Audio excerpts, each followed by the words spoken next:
এদিকে কয়েকটি বিচ্ছিন্ন ঘটনা ছাড়া সারা দেশে দ্বিতীয় ধাপে প্রায় 850 ইউনিয়ন পরিষদ নির্বাচনে সুষ্ঠুভাবে ভোট গ্রহণ চলছে।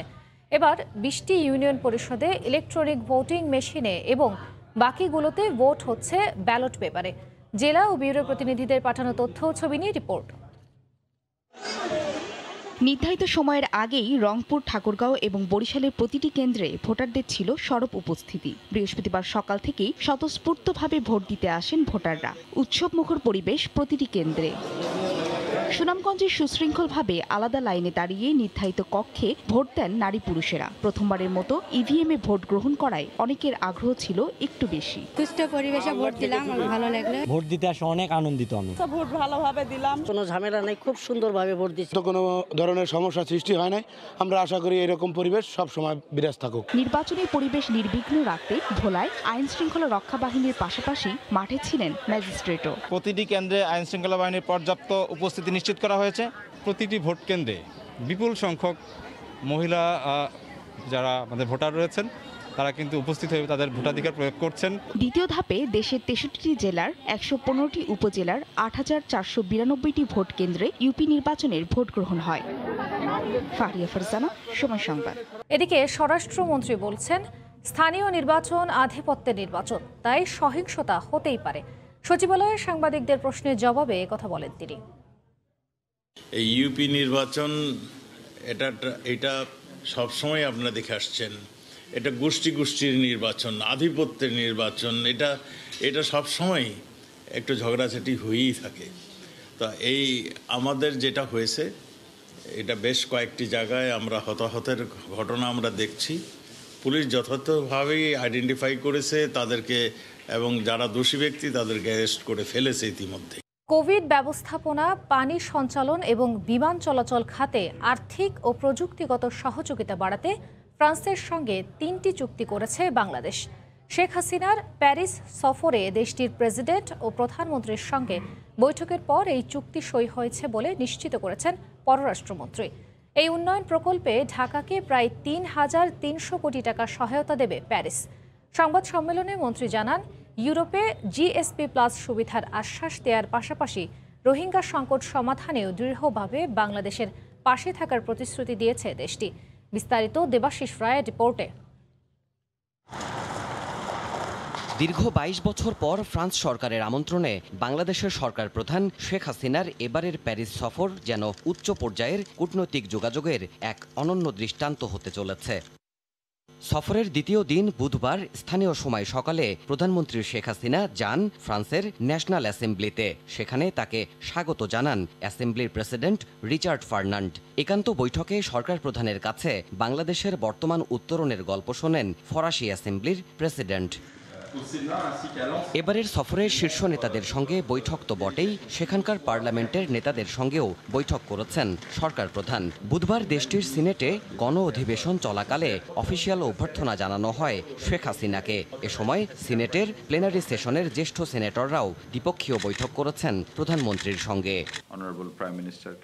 সফরের উচ্চ পর্যায়ের বৈঠকগুলোতে কি পেল বাংলাদেশ, এমন সব প্রশ্ন জানাতে বুধবার রাতে প্যারিসে সংবাদ সম্মেলন করেন পররাষ্ট্রমন্ত্রী। তিনি জানান, দেশটির সঙ্গে অংশীদারিত্বের সম্পর্ক সুনির্দিষ্টভাবে এগিয়ে নিতে সম্মত হয়েছে দুই পক্ষ। তোমাদের কাছে আমরা চাই জিএসপি প্লাস ফ্যাসিলিটিগুলো আগামীতে যেগুলো আমরা এইগুলো পেতে পারি, তোমরা সেই ব্যাপারে সক্রিয় ভূমিকা, তারা বলছে অবশ্যই তারা এটা বিবেচনা করবে। প্রেসিডেন্ট ম্যাক্রোর সঙ্গে বৈঠকে ফ্রান্স বাংলাদেশ প্রতিরক্ষা সম্মতিপত্র নিয়ে খোলামেলা উত্তর দেন ডক্টর মোমেন। তার মতে এত গুরুত্ব ফ্রান্স এর আগে দেয়নি। আমরা সামরিক সহযোগিতার উপর আলোচনা করেছি। সামরিক সহযোগিতা বলতে বোঝায় অনেক কিছু, ট্রেনিং, প্রযুক্তির আদান প্রদান। তখন ওরা বলেছে যে না, তোমাদের তো কিছু অস্ত্রশস্ত্র লাগবে, কিন্তু এই মুহূর্তে মাননীয় প্রধানমন্ত্রী বলেছেন যে আমাদের দেশের বর্তমান সরকারের মূল লক্ষ্য হচ্ছে মানুষের মঙ্গল এবং দেশের উন্নয়ন। রোহিঙ্গা সংকটে দেশটি বাংলাদেশের পক্ষে নিরাপত্তা পরিষদে জোরালো অবস্থান নেবে বলেও শেখ হাসিনাকে আশ্বস্ত করেছেন ফ্রান্সের নেতারা। ফ্রান্স বলেছে তারা সিকিউরিটি কাউন্সিলের সদস্য, তারা বলেছে যে এই ইস্যুটা তারা জোরদার আরো জোরালোভাবে তুলে ধরবে। এর আগের শীর্ষ নেতাদের সঙ্গে বৈঠকের পাশাপাশি আবাসস্থলে প্রধানমন্ত্রীর সঙ্গে এদিন সৌজন্য সাক্ষাৎ করেছেন 3টি বড় ফরাসি প্রতিষ্ঠানের শীর্ষ নেতৃত্ব। বিমান নির্মাতা প্রতিষ্ঠান এয়ারবাসের সিইও গুইলাম ফরি বাংলাদেশকে এভিয়েশন খাতে সহযোগিতার আশ্বাস দিয়েছেন। দেবাশিস রায়, সময় সংবাদ। রাতে শাহজালাল বিমানবন্দরের রানওয়ে বন্ধ থাকলে করোনা পরবর্তী পর্যটন মৌসুমে ধসের শঙ্কা করছেন এভিয়েশন বিশেষজ্ঞরা। রানওয়ে সংস্কার কাজ করোনাকালীন স্থবিরতার মধ্যেই করা যেত উল্লেখ করে তারা বলছেন, আন্তর্জাতিক ফ্লাইট সমন্বয় নিয়ে জটিলতা বাড়বে। যদিও সরকার বলছে বিকল্প হিসেবে জরুরি প্রয়োজনে ব্যবহার করা যাবে সিলেট বিমানবন্দরকে। বৈরী আবহাওয়ায় কোনো ঝক্কি ছাড়াই রানওয়েতে বিমান ওঠানামায় দেশের প্রধান 3টি বিমানবন্দর এখনও নির্ভর করে কয়েক দশকের পুরানো প্রযুক্তির ওপর। ঢাকা, চট্টগ্রাম ও সিলেট বিমানবন্দর যে ILS প্রযুক্তি ব্যবহার করে তার দৃষ্টিসীমা মাত্র 600 মিটার। ফলে শীতকালে ঘন কুয়াশায় প্রায়ই রানওয়ের দৃষ্টিসীমা নেমে আসে 50 থেকে 0 মিটারে। এই পরিস্থিতিতে নিরাপত্তার কারণে কোনো ফ্লাইটকেই তখন দেয়া হয় না ওঠানামার অনুমতি। তাই এবারের শীতের শুরুতেই দীর্ঘদিন সংস্কারের বাইরে থাকা রানওয়ে মেরামত শুরু করতে চায় হযরত শাহজালাল আন্তর্জাতিক বিমানবন্দর কর্তৃপক্ষ। এজন্য প্রাথমিকভাবে টানা 4 মাস প্রতিদিন 8 ঘন্টা ফ্লাইট চলাচল বন্ধ রাখার সিদ্ধান্ত নেওয়া হয়েছে। এখনো শিডিউল হয় না, শিডিউল হলে বোঝা যাবে। এখনো তো উইন্টার শিডিউলটা হয়নি, এখনো তাদের রিভার্স শিডিউলটা জমা দিবে, তারপরে আমরা কম্পাইল করব। যদিও বিকল্প হিসেবে সিভিল এভিয়েশন সিলেট ও চট্টগ্রাম বিমানবন্দরের কথা বললেও তা কোনো কাজেই আসবে না বলে মনে করেন এভিয়েশন বিশেষজ্ঞরা। করোনা পরবর্তী জমজমাট পর্যটন মৌসুমের সম্ভাবনার এবছর ফ্লাইট বন্ধের সিদ্ধান্ত মরার ওপর খাড়ার ঘাও হতে পারে। এটা হচ্ছে ট্যুরিজমের সময়, আমাদের কিন্তু অনেক বেশি মুভমেন্ট আমরা আশা করি। ঠিক সেই সময় এটা একটা কিন্তু প্রবলেম আমি আশঙ্কা করতেছি। আমরা এই সময়টা অলরেডি কিন্তু উইন্টার শিডিউলটা করে ফেলছে বিভিন্ন এয়ারলাইন্সগুলো। সিভিল এভিয়েশন এয়ারলাইন্সগুলোর সাথে মিটিং করেছে, মিটিং করে কিন্তু তারা এটা কাজটা শুরু করতেছে। তো তাদের কিন্তু রিশিডিউল করতে হবে, তাতে একটা চাপ বাড়বে ডোমেস্টিকের উপরে এবং দিনের বেলা অনেক চাপ বাড়বে। বিঘ্ন ঘটতে পারে আন্তর্জাতিক ফ্লাইটের শিডিউলে। এক্ষেত্রে ত্রিপক্ষীয় সমন্বয় না হলে এয়ারলাইন্সগুলো ফ্লাইট কমিয়ে দিতে পারে বলেও আশঙ্কা বিশেষজ্ঞদের। জুবায়ের ফয়সাল, সময় সংবাদ, ঢাকা। উপসর্গের 5 দিনের মধ্যে মলনুপিরাভির সেবন করলে এক কোর্সেই মিলবে করোনা থেকে মুক্তি। শনিবার দেশের বাজারে মলভির নামে ক্যাপসুল নিয়ে আসছে স্কয়ার ফার্মাসিউটিক্যালস। ওষুধটি 87% কার্যকর বলে দাবি করেছে প্রতিষ্ঠানটি। স্কয়ার কর্তৃপক্ষ জানিয়েছে, আক্রান্তের 5 দিনের মধ্যে সেবন করলে 5 দিনেই করোনা ভাইরাস থেকে 100% মুক্তি মেলে বলে ট্রায়ালে প্রমাণিত হয়েছে। সকালে 4 ও বিকেলে 4টি করে ক্যাপসুল সেবন করতে হবে 5 দিন। দীর্ঘমেয়াদী কোনো অসুখ থাকলেও মলভির সেবন করা যাবে, তবে 18 বছরের নিচে ও গর্ভবতীদের এই ওষুধ সেবন না করার পরামর্শ দিয়েছেন বিশেষজ্ঞরা। প্রতি ক্যাপসুলের দাম ধরা হয়েছে 50 টাকা। পুরো ডোজে খরচ পড়বে 2000 টাকা। কোমরবিডিটির ক্ষেত্রে বিশেষ করে আমি বলবো যে কার্ডিয়াক পেশেন্টের জন্য দিস ইজ সেফ, ডায়াবেটিক পেশেন্টের জন্য সেফ, এই ধরনের যদি সমস্ত পেশেন্টগুলো আছে তাদের জন্য সেফ। শুধুমাত্র বলা হয়েছে প্রেগনেন্ট উইমেন যদি থাকে তাদের ক্ষেত্রে এটা দেওয়া যাবে না। সিমটম শুরু হওয়া থেকে 5 দিনের মধ্যেই যদি ড্রাগটা গ্রহণ করা হয় তাহলেই হচ্ছে সর্বোচ্চ এফিকেসি পাওয়া যাবে। দালালির 50 টাকা কম পাওয়ায় অক্সিজেন মাস্ক খুলে নেয়ার পর 8ম শ্রেণীর শিক্ষার্থীর মৃত্যুর ঘটনায় আসামি ধলুকে ঢাকা থেকে গ্রেফতার করেছে র্যাব। 6 বছর ধরেই বগুড়ার জিয়াউর রহমান মেডিকেলে দালালির কাজ করে আসছিল ধলু। এর আগে র্যাবের হাতে আটক হলেও বের হয়ে ফের একই কাজ করে চলেছে হাসপাতালের অস্থায়ী এই পরিচ্ছন্নতা কর্মী। বগুড়ার জিয়াউর রহমান মেডিকেলে দালালির 50 টাকা কম পাওয়ায় রোগীর মুখ থেকে অক্সিজেন মাস্ক খুলে নেওয়ার পর রোগী মৃত্যুর ঘটনায় অভিযুক্ত আসাদুল ইসলাম মীর ধলুকে গ্রেফতার করেছে র্যাব। বৃহস্পতিবার রাজধানীর আব্দুল্লাহপুর থেকে গ্রেফতার করার পর এক সংবাদ সম্মেলনে র্যাব জানায়, হাসপাতালটিতে অস্থায়ী ভিত্তিতে পরিচ্ছন্নতা কর্মীর কাজ করত ধলু। ডিউটি শেষ হওয়ার পর থেকে বাকি সময় হাসপাতালে ধলু দালালি করত। র্যাব জানায়, 8ম শ্রেণীর ছাত্র বিকাশের মর্মান্তিক মৃত্যুর পর পরিস্থিতি সামাল দিতে আসে হাসপাতালের অন্যান্য পরিচ্ছন্নতা কর্মীরা। এর ফাঁকেই পালিয়ে যায় ধলু। কয়েকটি জেলা হয়ে চট্টগ্রাম গিয়ে আত্মগোপন করার পরিকল্পনা ছিল তার। সেখানে রাগারাগি করে এবং খুলে সে মুখ থেকে পা দিয়ে মাস্ক এবং যে পাইপ সেটি সরিয়ে ফেলে। তখন সে নওগাঁ থেকে পালিয়ে ঢাকা হয়ে চট্টগ্রামে যাওয়ার একটি পরিকল্পনা করেছিল। এই অবস্থায় তাকে আমরা আবদুল্লাহপুর থেকে গ্রেফতার করতে সক্ষম হই। এর আগেও দালালির অভিযোগে র্যাবের হাতে গ্রেপ্তার হয়েছিল ধলু। মানুষকে চিকিৎসার সহযোগিতার কথা বলে দালালি করা বা প্রতারণা করা, এই জাতীয় কাজ সে গত 6 বছর যাবৎ বিভিন্ন সময় করে আসছিল এবং ইতিপূর্বে সে বিভিন্ন সময় আমাদের র্যাব বা আইন শৃঙ্খলা বাহিনীর মোবাইল কোর্টের মাধ্যমেও তাকে আটক করা হয়েছিল। গত মঙ্গলবার মোটরসাইকেলের ধাক্কায় গুরুতর আহত হওয়ার পর 17 বছরের কিশোর বিকাশ চন্দ্র দাসকে নেওয়া হয় বগুড়ার জিয়াউর রহমান মেডিকেলে। এ সময় ধলু 200 টাকার বিনিময়ে বিকাশের চিকিৎসার ব্যবস্থা করার আশ্বাস দেয়। পরে ওই কিশোরের পরিবার 150 টাকা দেয়। 50 টাকা কম দেয় বিকাশের অক্সিজেন মাস্ক খুলে নেয় ধলু। এতে মারা যায় সে।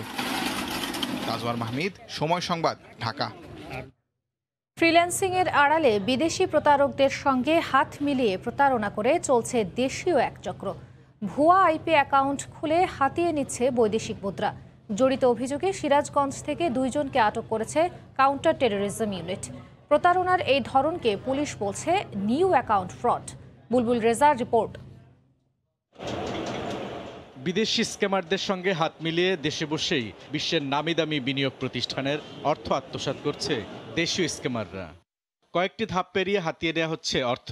প্রথমে কোনো আন্তর্জাতিক বিনিয়োগ পরামর্শক প্রতিষ্ঠানে আইডি খুলে তারা দিতে হয় ব্যক্তিগত ও ব্যাংক অ্যাকাউন্টের তথ্য।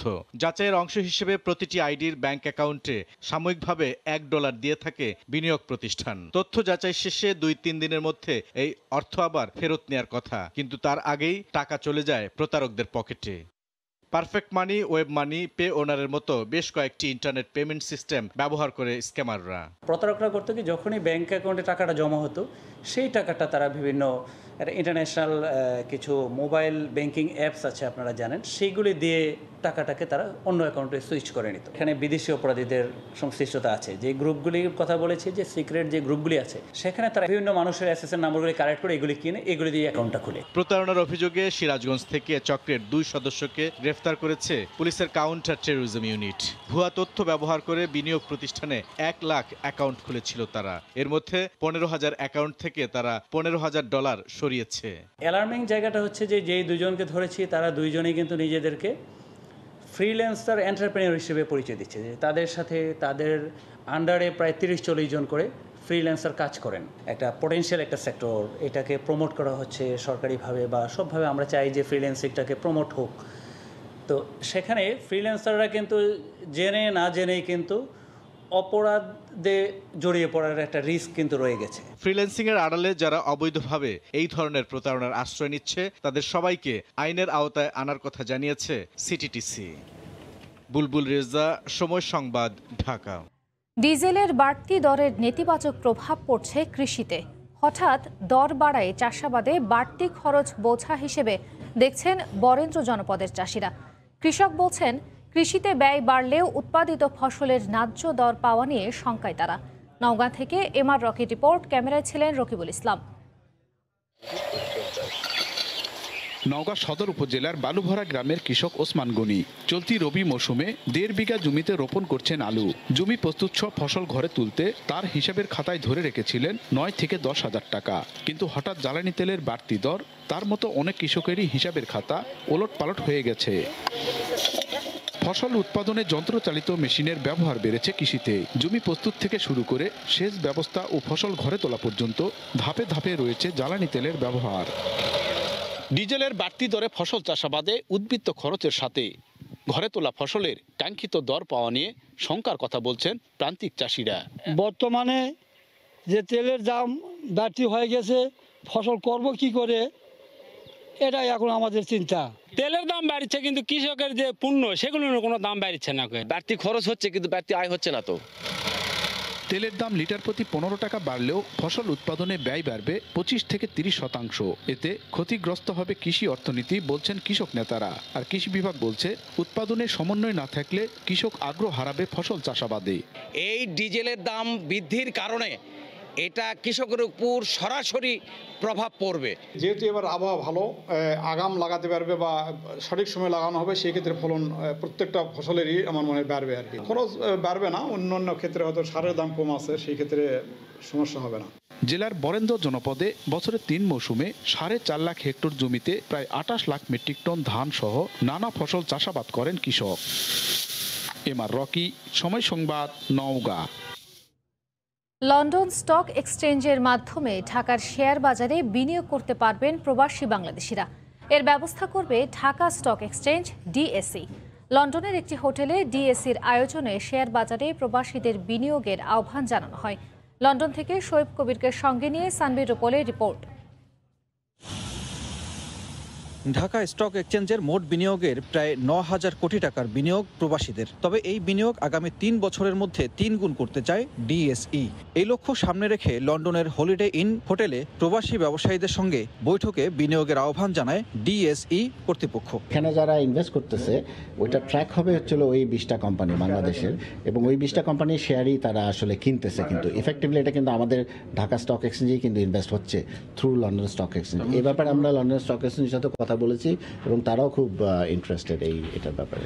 ব্রিটিশ বাংলাদেশ চেম্বার অফ কমার্সের সভাপতি জানান, শেয়ার বাজার নিয়ে প্রবাসীদের যে নেতিবাচক ধারণা রয়েছে তা কাটিয়ে উঠতে নিরাপদ বিনিয়োগের সুযোগ চান তারা। যদিও ট্রেড এখানে হলেও কিন্তু ক্যাপিটালটা বাংলাদেশে চলে যাবে, বাট এই যে ইনস্টিটিউশনটা ইনভলভ হবে লন্ডন স্টক এক্সচেঞ্জ, এটা আরও কনফিডেন্স এনআরবিদের বাড়াবে। আমি মনে করি এটা খুব ভালো উদ্যোগ এবং এটাকে এগিয়ে নিয়ে যাওয়া উচিত। বিএসইসি চেয়ারম্যান বলেন, প্রবাসীদের বাংলাদেশে বিনিয়োগে বড় ভূমিকা পালন করবে যুক্তরাজ্যে আয়োজিত সামিট। তা আমরা আমাদের সংশ্লিষ্ট মন্ত্রণালয় এবং মাননীয় প্রধানমন্ত্রীর সাথে আলোচনা করে আগামী বছরও হয়তো করব বলে আশা করছি। বন্ড মার্কেট ও শেয়ার বাজারে বিদেশি বিনিয়োগ হলে অর্থনীতিতে শক্তিশালী ভূমিকা পালন করবে বলে মনে করেন বিশ্লেষকরা। ক্যাপিটাল মার্কেট যেটা যে কোনো একটা ইকোনমি বা ভাইব্রেন্ট ইকোনমির জন্য মেজর আপনি দেখবেন যে সহায়ক ভূমিকা পালন করে। আমেরিকা, ইউরোপ, এশিয়া ও মধ্যপ্রাচ্যের ব্যবসায়ীদের সঙ্গে ধারাবাহিকভাবে প্রবাসী ব্যবসায়ীদের সঙ্গে আলোচনা করবে ডিএসই। প্রবাসী ব্যবসায়ীদের বাংলাদেশের শেয়ার বাজারে বিনিয়োগের আহ্বান জানিয়েছে ডিএসই। তবে প্রবাসী ব্যবসায়ীরা বলছেন যে বাংলাদেশের শেয়ার বাজার সম্পর্কে তাদের যে নেতিবাচক ধারণা আছে সেই নেতিবাচক ধারণা কাটিয়ে ইতিবাচক ধারণা পোষণ করতে হলে এবং বিনিয়োগ করতে হলে তারা বিনিয়োগের নিশ্চয়তা চান। সানবির রূপল, সময় সংবাদ, লন্ডন, যুক্তরাজ্য।